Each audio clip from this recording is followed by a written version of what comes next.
मेरा भाई दोस्तों আজকে একটা চিন্তা করি কোনটা যেটা যে চারটা মালিকের হাতে হায়াত মউত রিজিক দৌলত এই চারটা মালিকের হাতে না এই শুধু আমাদের না বাড়ার কারণ হলো রিজিকের সমস্যা এইটাই তো সমস্যা অন্য কোনো সমস্যা না তার কারণ হলো আল্লাহ তাআলা বলছে ওনার কথা 100 ভাগের 100 ভাগ সত্যি উনি বলছে আমি মানুষ না সমস্ত মাখলুককে সৃষ্টি করার আগেই বলছে আমি 50,000 বছর আগে রিজিকের ফয়সালা করে রাখছি সুবহানাল্লাহ এটা কম খাটলেও পাবা বেশি খাটলেও পাবা না খাটলেও পাবে পাবে কি না পাবে দুনিয়া না খাটলেও কত সময় পাবা কিন্তু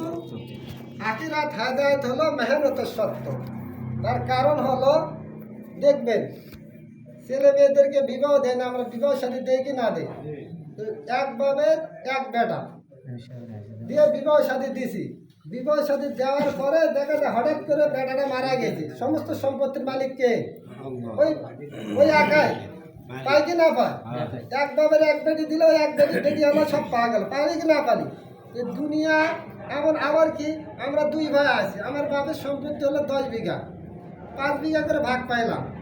আজকে একটা ছেলে আমার দুনিয়াতে আসলো আমার ভাই আসার সঙ্গে দুনিয়া পাইবে কি না পাবে বাড়ি ঘরে ভাগ পাবে না জমা জমির ভাগ পাবে না কিন্তু আমি আপনি যে আগে এরকমভাবে ইমান আমল বানাইছি আর ভাগ পাবে এর ভাগ পাবে না তার ভাগ হলে কষ্ট মোটামুটা করে আমাকে আপনার বানাইতে হবে এই জন্য মেরে ভাই দোস্ত আমার আবিষ্কার করছে একটু নিয়ত করা চেষ্টা করা দোয়া করা কবুল করার মালিক আল্লাহ উনি যদি কবুল করে তো যাইতে পারবো এই জন্য একটু নিয়ত করা যায় না ভাই ইনশাল্লাহ এই জন্য ভাই আমরা প্রায় আপনাদের এলাকায় আরো 10-15 দিন 20 দিন থাকবো ইনশাল্লাহ বুঝছেন এরপরে আমরা যাবো আমাদের সাথে কার কার যাওয়ার নিয়ত আছে ইনশাল্লাহ যে আমাদের সঙ্গে আল্লাহ রাস্তায় যাইবেন এরকম নিয়ত করা যায়।